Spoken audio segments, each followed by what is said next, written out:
Hoy es uno de esos mensajes que qué bueno que vino hoy. Y le voy a decir por varias razones. La primera de ellas es que creo, salvo que durante el proceso suceda, si sucede, discúlpeme, creo que hoy no hay pedradas. Si en el proceso ocurre, le prometo que no es intencional. ¿Ok? Hoy no hay pedradas. Hoy más bien es un día de visión para nuestra iglesia. Hoy estamos completando, además, hoy 28 de enero, bendito el Señor que ya llegó el 28 de enero. Porque hoy estamos terminando una temporada de consagración de 21 días de ayuno. ¿Alguien aquí ayunó durante esos 21 días? Ok, no todos, pero algunos. Si no ayunó, esta pedrada sí va para usted. Oiga, ¿cómo que no ayunó? Consagramos nuestro año al Señor con 21 días de oración y de ayuno. Algunos de nosotros tomamos el reto de seguir el régimen del ayuno de Daniel. Aleluya, que hoy se acaba. En cuanto salgamos de aquí vamos a poder comer lo que querramos. Yo no sé qué ha pensado usted. Si usted está haciendo el ayuno de Daniel, no sé qué ha pensado comerse. Yo pensé tomarme una taza de café. Espero sí lograrlo y que mi estómago lo resista. Hoy es un día, hoy terminando este periodo de consagración a nuestro Dios, es un día que yo quiero compartir con usted la que creo que es la visión o la ruta que nuestra iglesia debe tomar durante este 2024. Entonces, hoy es un día que yo quiero rogarle que ponga mucha atención y que mientras yo estoy compartiéndole lo que le voy a platicar el día de hoy, usted pueda pensar de qué manera yo puedo aportar a construir en la visión de mi iglesia. Así como le estoy diciendo, así quiero que lo piense. Porque esta no es la iglesia, esta es tu iglesia. Esta no es el lugar donde voy el domingo, esta es mi familia de fe, esta es mi comunidad de fe. Aquí es donde Dios me ha sembrado para caminar, para avanzar, para ver a mis hijos, conocerle. O sea, el anhelo de mi corazón, yo sé que hay un montón de factores que pueden ocurrir, pero siempre el anhelo de mi corazón ha sido ver a mis hijos crecer en el lugar donde Dios me ha sembrado. Oiga, yo quiero que encuentren novia aquí. Yo quiero que crezcan, que conozcan al Señor. El anhelo de mi corazón es ver a alguno de mis hijos ahí metido en esa cabina tocando algún instrumento. Ese es el deseo de mi corazón. ¿Por qué? Porque Dios me ha sembrado en este lugar. Y a usted le tengo noticias. A usted también.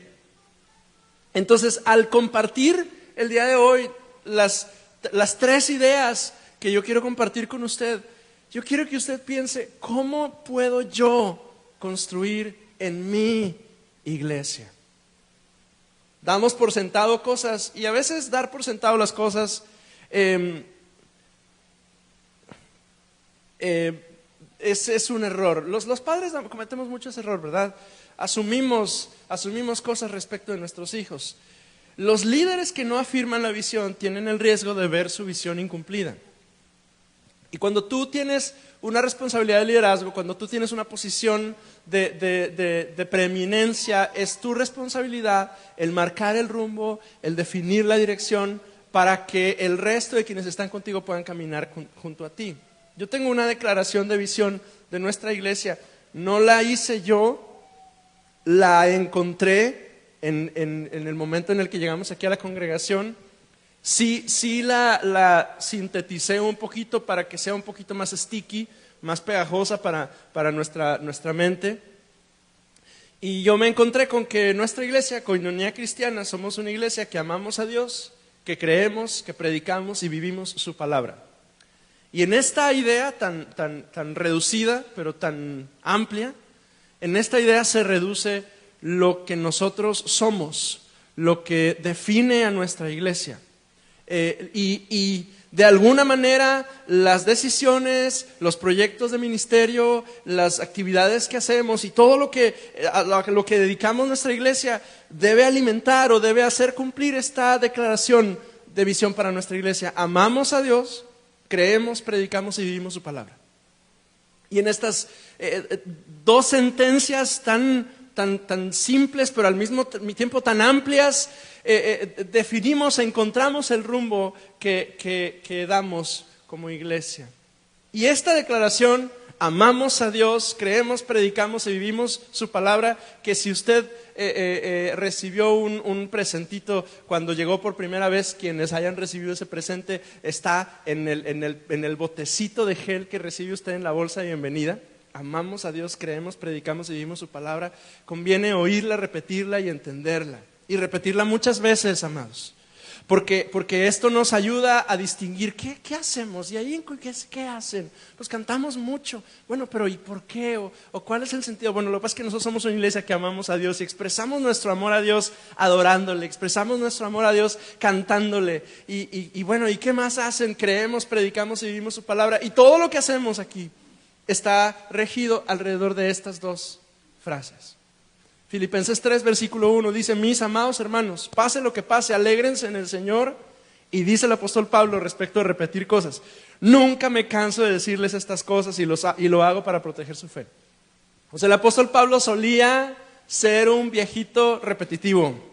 Y vez tras vez le decía a sus discípulos, a la gente que tenía muy cerca, Timoteo es uno de ellos, Filemón es otro de ellos, Tito es otro de ellos, y hay más alrededor de él, Lucas mismo. No me canso de decírselos, porque si yo lo repito y lo repito, eso va a mantener su fe a salvo. Y tú, papá, y tu mamá lo saben. ¿Cuántas veces hay que repetirle al hijo que haga cosas? Iba a preguntar cuántas veces hay que repetirle al viejo que haga cosas, pero ese es otro chiste, ¿verdad?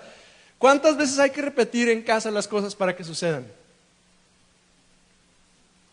Muchas, muchísimas. Bueno, el Señor también nos va repitiendo a nosotros esto, ¿verdad? Por lo tanto, dice segunda de Pedro 1:12, siempre les recordaré todas estas cosas, aun cuando ya las saben y están firmes en la verdad que se les enseñó. Pedro y Pablo saben que a la iglesia se le tiene que repetir las cosas muchas veces. Así como al hijo hay que repetírselas muchas veces, así a la iglesia hay que repetirnos muchas veces lo que hacemos. Entonces, hoy no le voy a compartir algo nuevo.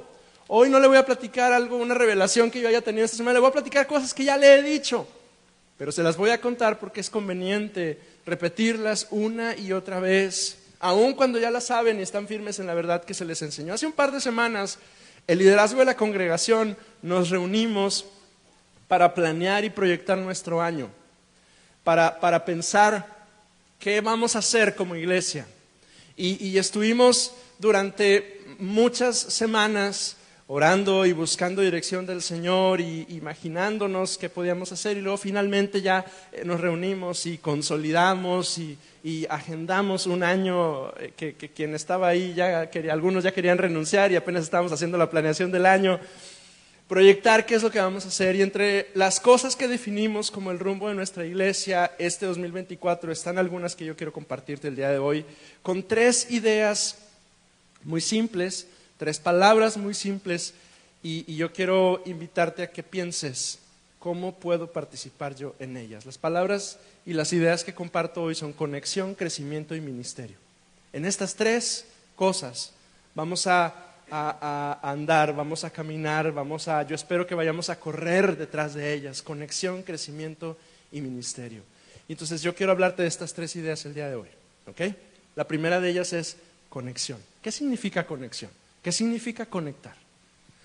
Somos individuos relacionales. Se lo he dicho en muchas ocasiones a usted antes. Somos individuos relacionales. Dios nos creó para vivir en relación y en comunión unos con otros. Y nuestra iglesia debe caminar en esa dirección, en conexión. Y sí, le voy a hablar de células, grupos en casa. Ay, pastor, ¿cómo das lata con eso de los grupos en casa? Sí, doy mucha lata con eso. Porque estoy convencido de que la manera en la cual Dios nos permite vivir en conexión en la iglesia es a través de la experiencia del grupo pequeño. ¿Qué es un grupo pequeño? Es la unidad estructural más pequeña de un organismo que es capaz de funcionar independientemente y que tiene la capacidad de crecer y de reproducirse. Eso es una célula, eso es un grupo en casa, eso es un grupo pequeño. Somos organismos hechos por células, por pequeñas estructuras, pequeñas unidades, las más pequeñas de ellas, pero que son capaces de reproducirse. Y la Biblia nos enseña en el Nuevo Testamento que el modelo de grupo en casa, el modelo de grupo pequeño, es la manera en la cual la iglesia desde el principio del Nuevo Testamento se estableció y además se multiplicó. Observe lo que dice Hechos capítulo 2, versículo 42 en adelante. Hechos 2, 42. Dice, todos los creyentes se dedicaban a las enseñanzas de los apóstoles, a la comunión, ya no las veo, a la comunión fraternal, a participar juntos en las comidas, entre ellas la cena del Señor y a la oración. Un profundo temor reverente vino sobre todos ellos y los apóstoles realizaban muchas señales milagrosas y maravillas. 44. Todos los creyentes se reunían en un mismo lugar y compartían todo lo que tenían. Vendían sus propiedades y posesiones y compartían el dinero con aquellos en necesidad. Adoraban juntos en el templo cada día. Y vea lo que dice el 46. Se reunían en casas para la cena del Señor y compartían sus comidas con gran gozo y generosidad. Todo el tiempo alabando a Dios y disfrutando de la buena voluntad de toda la gente. Y cada día el Señor agregaba a esa comunidad cristiana los que iban siendo salvos.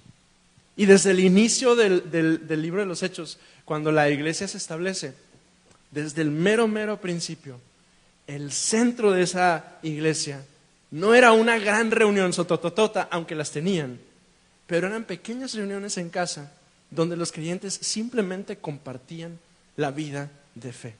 De hecho, los templos como construcciones enormes se empiezan a utilizar 300 años después de Cristo.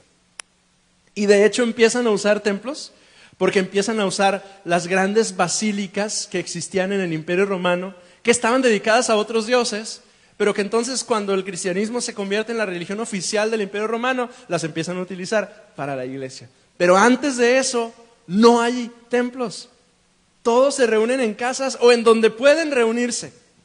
A veces podían reunirse en casas, en grupos pequeñitos. A veces podían reunirse en sótanos cuando estaban perseguidos. Y se reunían ahí. Hay una película que creo que usted debe ver o debe haber visto, que es la película de la vida del apóstol Pablo. Y usted ve esa película y distingue cómo eran esas comunidades. No había nada oficial, no había nada, era una cosa muy orgánica. Salían de ese lugar a escondidas en medio de la noche para que no los fueran a encontrar, para que no se fueran a dar cuenta que ahí había comunidad cristiana, y se dispersaban entre sus casas. La iglesia antes del 300 después de Cristo se reunía en casas, en cuevas, en el monte, en panteones, en tumbas, en catacumbas, en donde fuera posible. Y siempre en grupos pequeños que encontraban la manera de celebrar juntos al Señor, así, en chiquito. Entonces, si desde el principio el Señor marcó esa pauta, entonces quiere decir que algo necesitamos entender al respecto, ¿no es cierto? De hecho, Jesús mismo puso en práctica este modelo de grupo pequeño. Mateo capítulo 3, versículo 13, dice: tiempo después Jesús subió a un monte y llamó a los que quería que lo acompañaran, o sea, hace un grupo de élite, un grupo selecto junto con él. Y nombró a 12 de ellos y los llamó apóstoles, y ellos lo acompañarían y él los enviaría a predicar. O sea, desde el inicio del ministerio, Jesús mismo, aunque estaba rodeado de muchísima gente, porque sus campañas de predicación eran de multitudes, él tenía un grupo chiquito de 12 que estaban con él. Y de entre esos 12, Marcos 14, versículo 32, la Biblia nos dice: fueron al huerto de los olivos llamado Getsemaní. Fueron al huerto de los olivos llamado Getsemaní, y Jesús dijo: siéntense aquí mientras yo voy a orar. Y se llevó, dice Marcos 14, verso 33, se llevó a Pedro, a Santiago y a Juan, y ahí comenzó a afligirse y a angustiarse profundamente. O sea, incluso el día en el que Jesús está a punto de enfrentar el martirio de la muerte en una cruz, él no anda solo. Él va con los suyos, y de entre los suyos toma a estos 3. Y con estos 3 va y llora y se aflige y se expone y se hace vulnerable delante de ellos. Jesús vivía rodeado de un grupo pequeño a quienes enseñó y dirigió por 3 años. Y de entre ese grupo de 12, Jesús tenía un círculo más íntimo con quienes compartía su corazón. Y con este ejemplo Jesús nos está diciendo a ti y a mí con sus acciones que la comunión y la intimidad con tus pares, con los tuyos, es necesaria. Es más, yo casi debo decir que es indispensable. Si Jesús tenía esos 3 con quienes lloraba, tú necesitas los tuyos. Yo no puedo vivir solo. Yo no puedo vivir aislado. Bueno, quiero corregir lo que acabo de decir. Yo no puedo vivir la fe solo. Yo no puedo vivir la fe genuina aislado de mis hermanos. O sea, es una mentira, amados. Eso de yo voy a la iglesia, yo en mi casa, yo y Dios, yo oro, yo leo y yo hago, y ya con eso me es bien. No es cierto, piquete de ojos, no hagas caso, no es cierto. Necesitas de tus hermanos para vivir genuinamente la fe. Si nadie te conoce como eres realmente, tú tienes un problema relacional.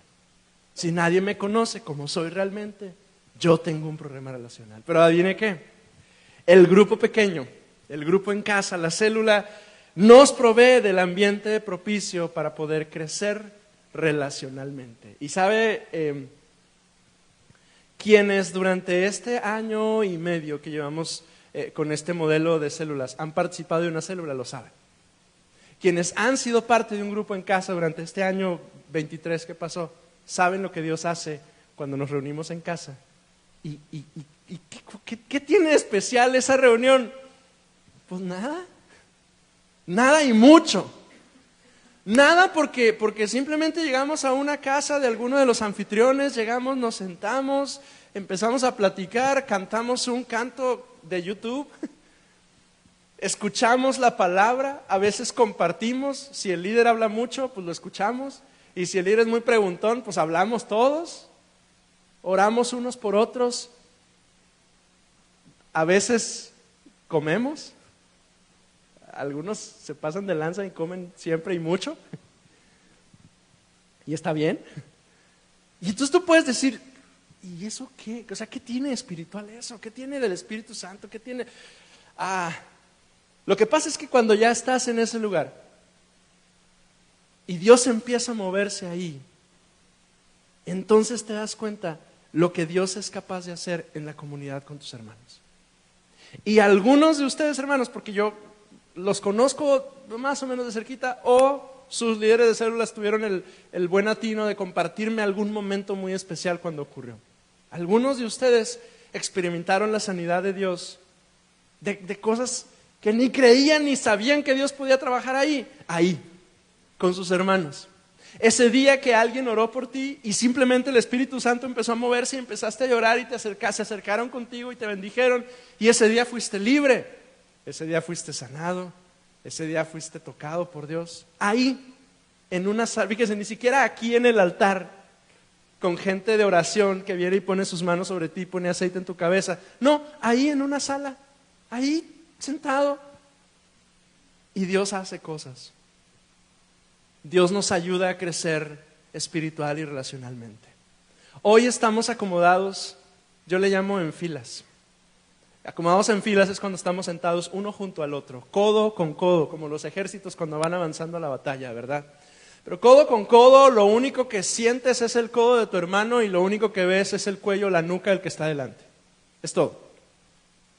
Pero para crecer, los círculos son mejores que las filas. En las filas, como estamos ahorita, escuchamos, recibimos, aprendemos. Sí, Dios trabaja con nosotros, pero no hay un diálogo aquí. O sea, aquí usted oye al predicador y el Espíritu Santo trabaja en su mente y en su corazón, y usted se va reflexionando de algo y a lo mejor Dios trabaja de alguna manera, pero el sermón es diferente del compañerismo. Y el compañerismo genuino no sucede en filas. El compañerismo genuino se da en círculos. Y el grupo pequeño es un lugar para vivir en círculo.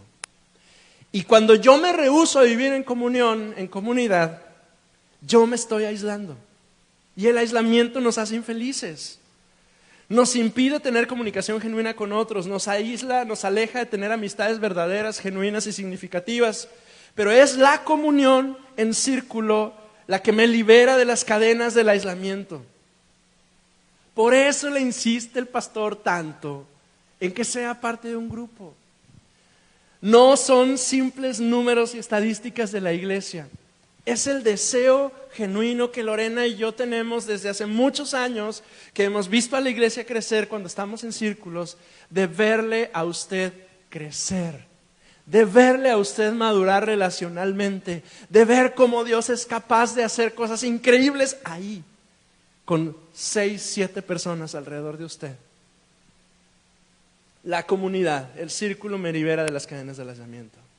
Además, en ese ambiente de grupo pequeño es el lugar donde los dones son activados y utilizados. Porque cada domingo nada más hay una persona que puede predicar aquí. Pero en un grupo en casa todos pueden compartir, todos pueden aportar. La célula, el grupo en casa es el lugar donde pongo en práctica mis dones. A mí me encantaba uno de los grupos de nuestra iglesia en el que cuando alguien estaba enfermo ponían una silla en medio y sentaban al enfermo y todos alrededor se acercaban y oraban por esa persona. Padrísimo. Porque es en ese lugar donde dones de sanidades y de milagros, donde gente de oración desarrolla su ministerio, donde se puede enseñar la palabra de Dios, donde se desarrolla el liderazgo, hasta la música. Mire, gracias a Dios tenemos un grupo de alabanza bendecido, pero varios de ustedes, hermanos, tocan algún instrumento y no lo hacen aquí por infinidad de razones. Pero en su célula puede hacerlo y servir al Señor así.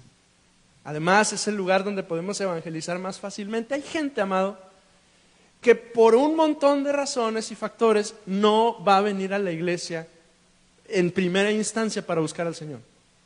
Porque ese horario no me gusta, porque a esa hora yo estoy comiendo barbacoa, porque mi mamá no me da permiso, porque mi esposa no me da permiso, porque mi esposo no me da permiso, porque me desvelé mucho un día antes. Pero es su compañero de trabajo, su compañera de trabajo, y sale a la misma hora que usted y vive más o menos en la misma zona donde vive usted, y fácilmente puede acompañarle a usted a su grupo en casa, porque es más o menos el mismo trayecto que va a hacer usted para llegar ahí. Entonces a veces también es la mejor alternativa para que gente pueda conocer del Evangelio. Primera de Corintios 14, 26. Primera de Corintios 14, 26. Fíjese, este versículo no es un versículo que tenga que ver con lo que pasa en las reuniones de la iglesia solamente. Realmente es un versículo que tiene que ver con lo que pasa en las reuniones en las casas. Ahora bien, mis hermanos, hagamos un resumen. Cuando se reúnan, uno de ustedes cantará, otro enseñará, otro contará alguna revelación especial que Dios le haya dado, otro hablará en lenguas y otro interpretará lo que se dice, pero cada cosa que se haga debe fortalecer a cada uno de ustedes. Eso es la iglesia. La oportunidad no de venir aquí, sentarme y escuchar, sino de tener un ambiente en el cual yo me puedo sentar junto con mis hermanos y saber que él va a cantar, que aquella va a hablar, que este va a orar, que yo voy a compartir y que juntos todos podemos ser usados por Dios. Porque la iglesia, la vida de la iglesia, amado, amada, la vida de la iglesia no es solo los domingos. Es más, yo sé que le cae gordo hacerlo, pero dígaselo al que tiene al lado. La vida de la iglesia no es solo los domingos. Dígaselo, ándale. No es solo los domingos, amado, no es solo los domingos. Qué padre que usted viene el domingo, qué bendición, no deje de venir, por favor. Pero la vida de iglesia, o sea, no es solo el domingo. Qué bonito, lo disfrutamos, claro que sí, me encanta. Pero no es solo el domingo.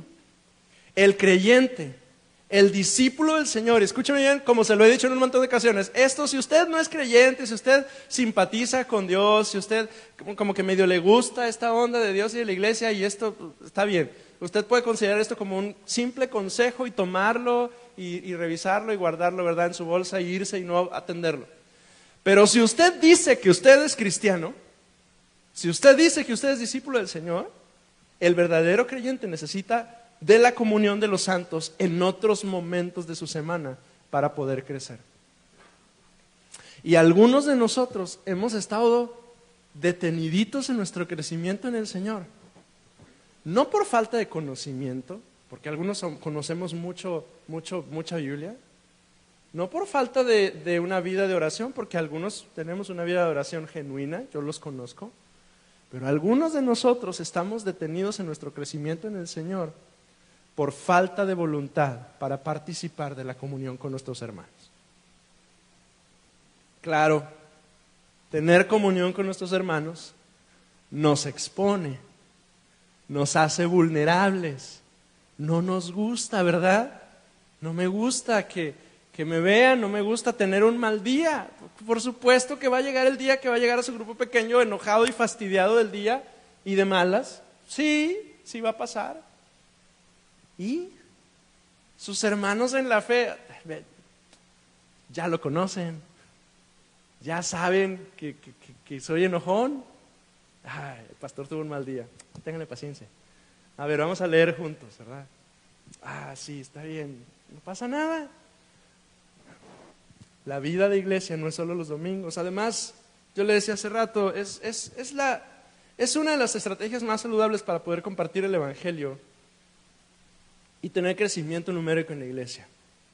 Porque la meta de la iglesia siempre ha sido compartir el Evangelio. Luego se nos olvida y pensamos que la meta de la iglesia es juntar mucha gente en un lugar.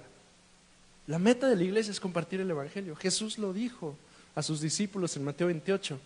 Se me ha dado toda autoridad en el cielo y en la tierra, por lo tanto vayan y hagan discípulos a todas las naciones, bautizándolos en el nombre del Padre y del Hijo y del Espíritu Santo, y enseñen a los nuevos discípulos, me gusta mucho esta versión, enseñen a los nuevos discípulos a obedecer todos los mandatos que les he dado, y tengan por seguro esto, que estoy con ustedes siempre hasta el fin de los tiempos. A principios del 2020, yo en un mensaje, en un sermón, yo hice esta declaración sin saber lo que estaba diciendo. Si este día, dije a principios del 2020, si este día las condiciones políticos sociales de México cambiaran y las iglesias se cerraran, ¿qué puedes hacer para que nuestra iglesia continúe cumpliendo su visión? Y mi respuesta ese día fue ir a mi célula. Ándale, cabezón, que 3 meses después nos cierran la iglesia. Y ¿sabe que ese día que yo estaba compartiendo eso, yo estaba pensando en otra cosa? Yo estaba pensando, no sé, que el régimen político cambiara, que nos hiciéramos comunistas, que cerraran las iglesias, que entrara un régimen militar al país. No sé, yo estaba pensando otra cosa. Y yo le dije a la iglesia, si un día nos cierran y ya no nos podemos reunir, eso no debe limitarnos a seguir siendo iglesia. Y yo compartía en ese momento con la congregación que Lorena y yo pastoreábamos, fácil, tienes tu grupo en casa, ahí te puedes reunir y podemos continuar siendo la iglesia del Señor. Sopas, 3 meses después se cumple eso y nos cierran por muchos meses. Yo no sé aquí cuánto tiempo cerraron, allá cerraron como 10 meses, una cosa así.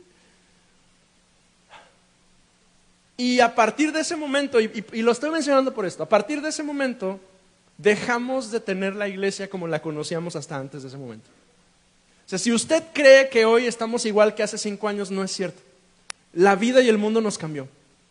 Y la manera en la que la iglesia es iglesia ha cambiado. Amados, el mundo cambió y la forma en que podemos extender el reino de Dios también. Y mire, lo vamos a intentar y lo estamos intentando y vamos a hacerlo y vamos a tratar de hacer evangelización porque es una de las cosas que tenemos que hacer. De hecho, le voy a dar un aviso de rato que hay un grupo que queremos ir a evangelizar el siguiente sábado. Pero hay algunas estrategias a través de las cuales evangelizamos que ya no funcionan tan fácilmente. La gente, a partir de la pandemia, la gente ya no abre la puerta de sus casas. Es complejo. Pero los grupos pequeños son una oportunidad para que relacionalmente podamos compartir el Evangelio.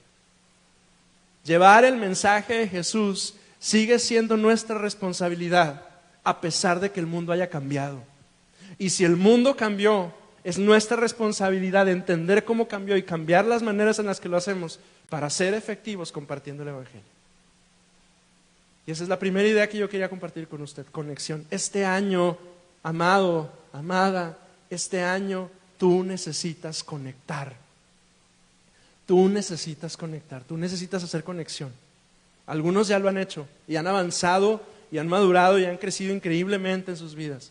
Pero si aún no lo has hecho, necesitas conexión. Necesitas conexión. La segunda cosa que tú necesitas, que yo necesito en este año como iglesia, es crecimiento. Y con este crecimiento no me refiero solamente al crecimiento numérico, que esperamos que Dios nos dé, pero me refiero al progreso, al avance, al desarrollo que cada creyente debe tener en su experiencia con Dios.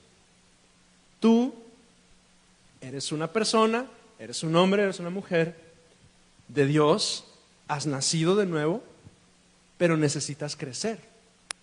Yo soy un hombre nacido de nuevo, lleno del Espíritu Santo, que necesita crecer.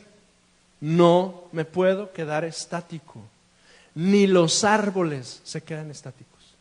O sea, claro que al principio lo siembra uno. Una vez sembré un aguacate y pronto en unas cuantas semanas el tallo creció y bastaron unos cuantos meses, 2, 3 meses para que el arbolito estuviera suficientemente grande y con hojas. Por supuesto que al principio lo vemos crecer abundantemente. Eventualmente ya sentimos, bueno, ya está ahí el árbol, ¿no? Ya no crece, ¿no? Sí crece. Se hace un poco más ancho, sus raíces van extendiéndose, empieza a dar fruto, empieza a florecer, porque se espera que todas las criaturas, todos los seres vivos tienen que crecer. Y tú necesitas crecer, yo necesito crecer, necesito progresar, avanzar en mi desarrollo cristiano. No es posible que un creyente tenga ya bastante tiempo en Cristo y no conozca su palabra. No es posible. Y con bastante tiempo, o sea, mi medida de bastante tiempo es 2 años, 3 años. ¿Sí?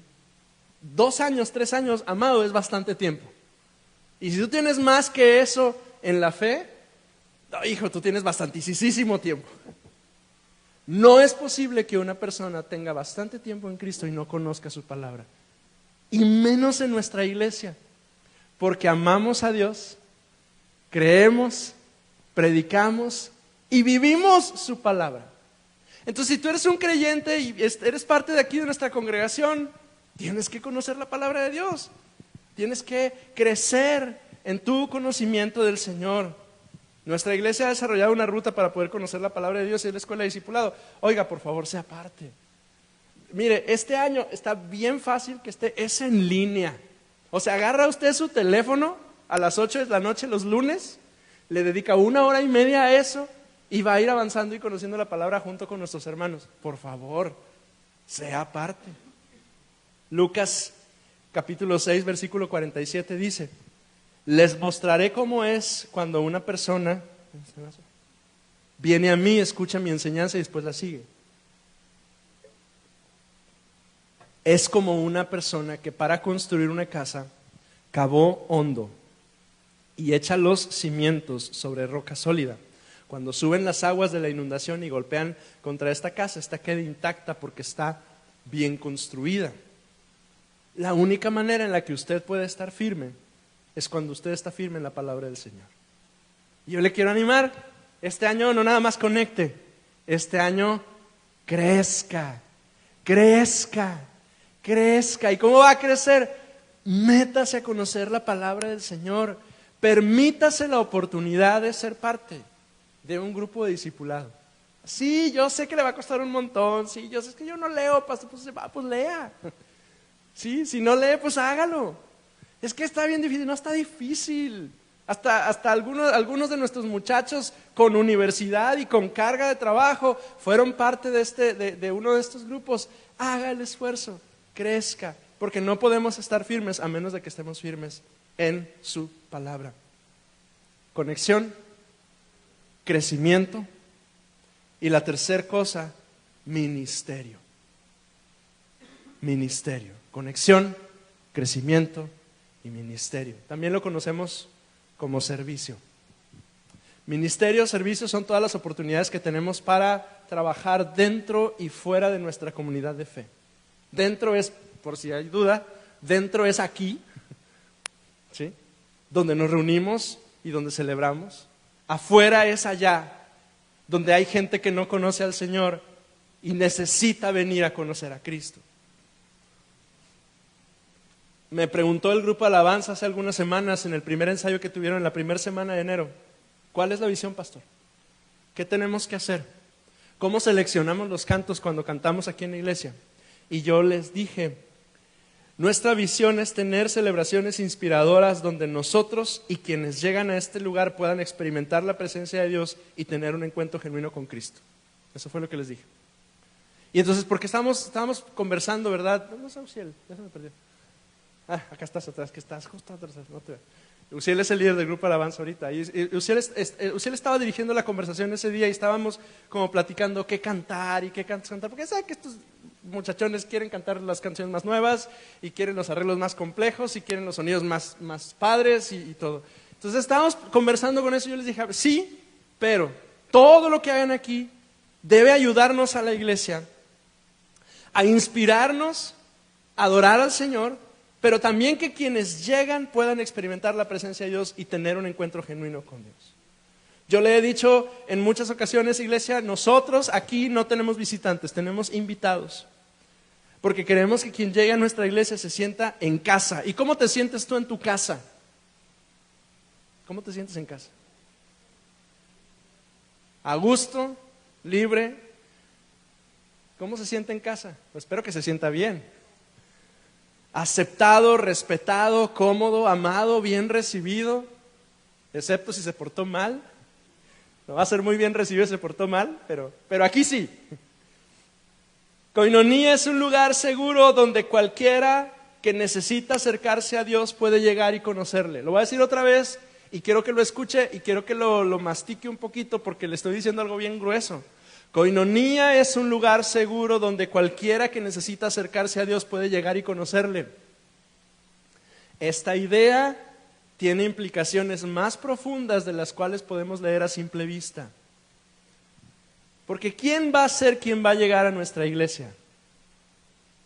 Si verdaderamente somos iglesia, nos vamos a esforzar y nos vamos a preparar para que quien sea que atraviese esas puertas pueda experimentar a Cristo entre nosotros. Lo voy a decir otra vez porque en serio que necesito que usted entienda bien claro esto, como iglesia lo entendamos.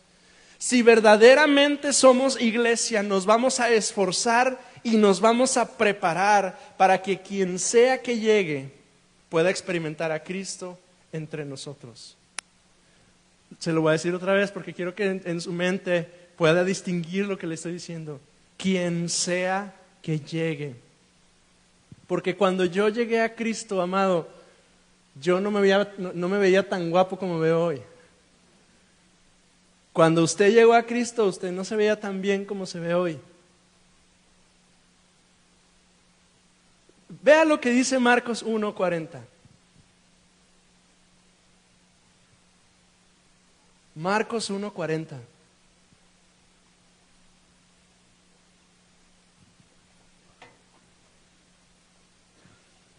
Un hombre con lepra se acercó y se arrodilló ante Jesús y le suplicó que lo sanara. Si quieres, puedes sanarme y déjame limpio. Hasta aquí todo va como bien, ¿verdad? Movido a compasión, Jesús extendió la mano y lo tocó. Si quiero, dijo, queda sano. Y al instante la lepra desapareció y el hombre quedó sano. Este pasaje usted lo ha leído en un montón de ocasiones, pero no le prestamos atención hasta que nos damos cuenta qué tipo de enfermedad era la lepra y qué tan contagiosa era que la gente, el pueblo de Dios tenía un protocolo de que nadie podía acercarse a no sé cuántos metros de distancia al leproso y tenía que tener una campana consigo todo el tiempo para que la gente supiera que era leproso, para que nadie se acercara y lo tocara, no sea que se fuera a contagiar. ¿Me sigue? Y cuando este leproso se acerca, o sea, hay varias cosas que el pasaje dice. El leproso rompió con esa regla y se acercó intencionalmente a Jesús.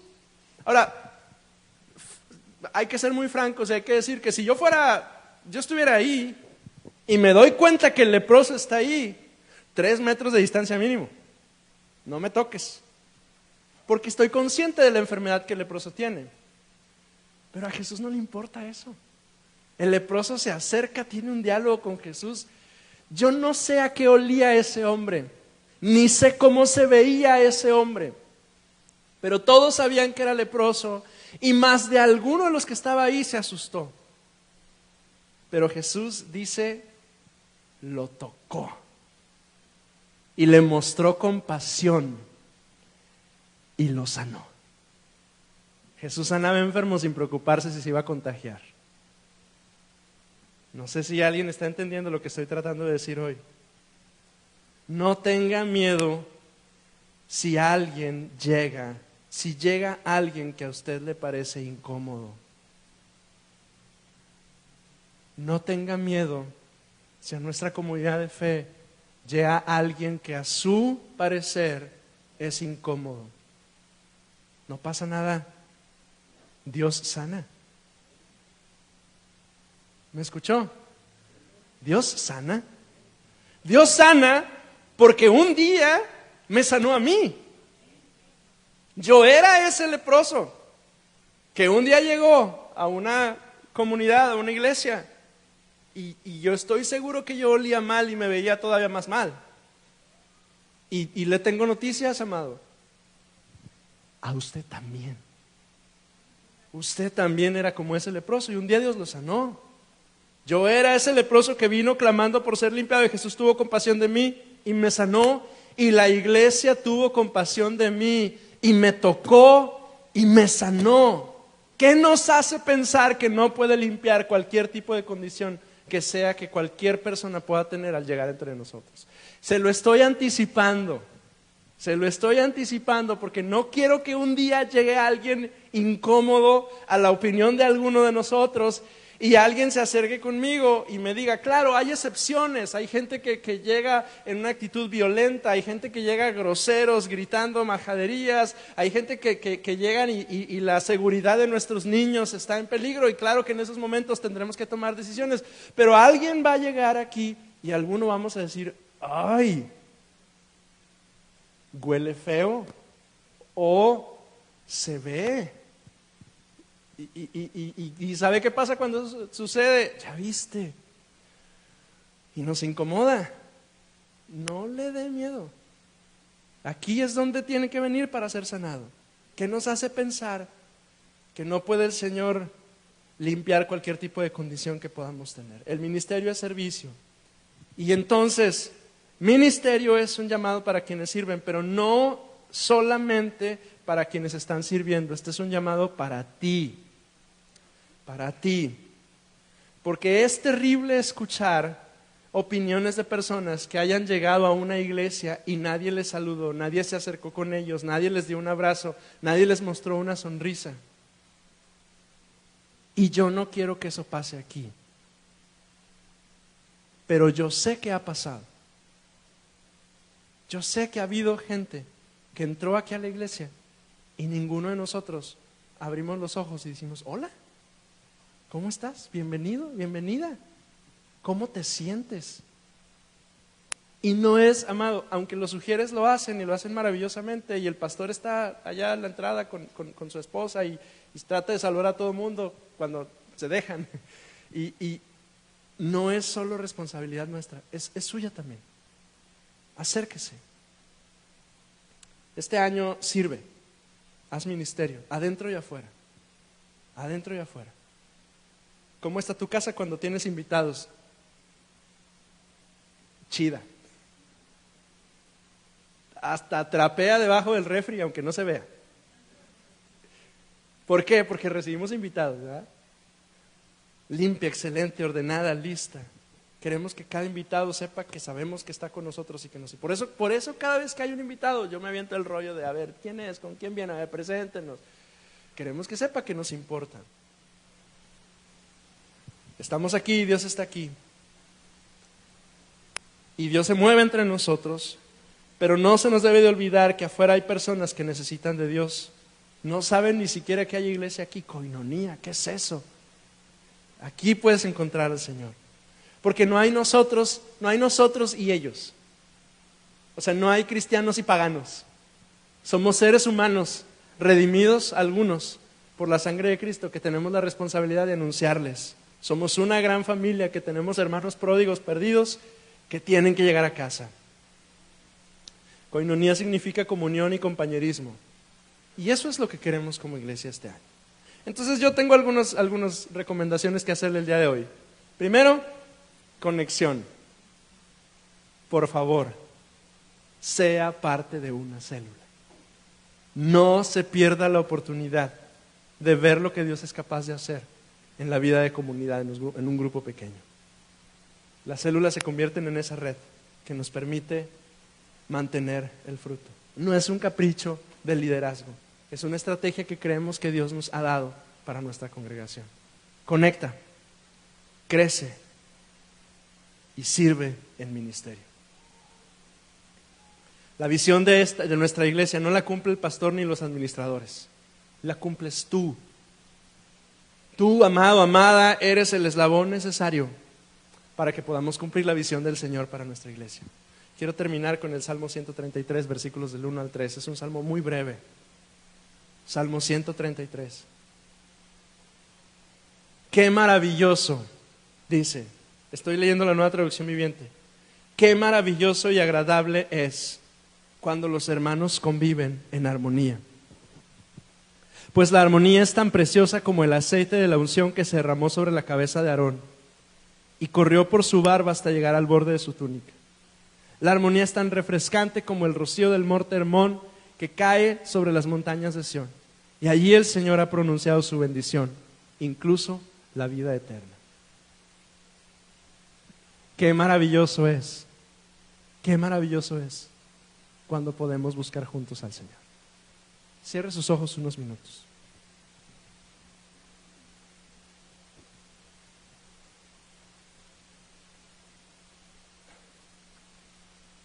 Yo tengo la confianza en el Señor que mientras estamos escuchando la palabra, el Señor está trabajando en su corazón como lo está haciendo en el mío. Y yo quiero confiar que el Señor está trabajando en usted y le está diciendo algunas cosas hoy.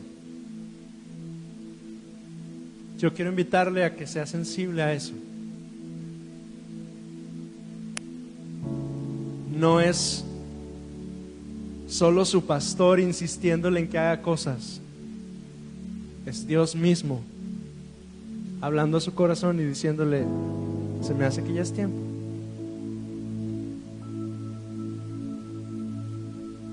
Es tiempo de conectar, es tiempo de crecer, es tiempo de servir.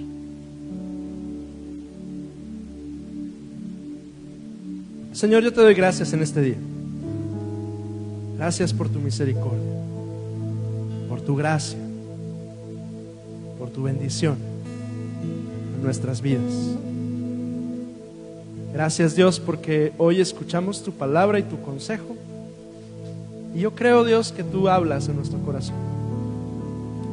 Y me dices a mí: Hugo, necesitas conectar más, necesitas crecer más, necesitas servir más. Ayúdanos hoy, Señor.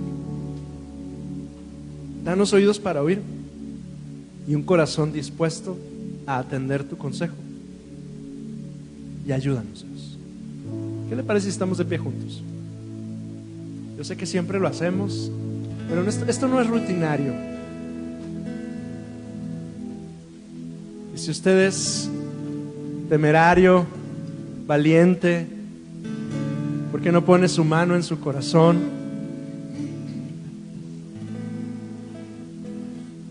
Y ora conmigo al Señor y le dice al Señor: Señor, yo escucho tu voz y entiendo, Señor, tu llamado.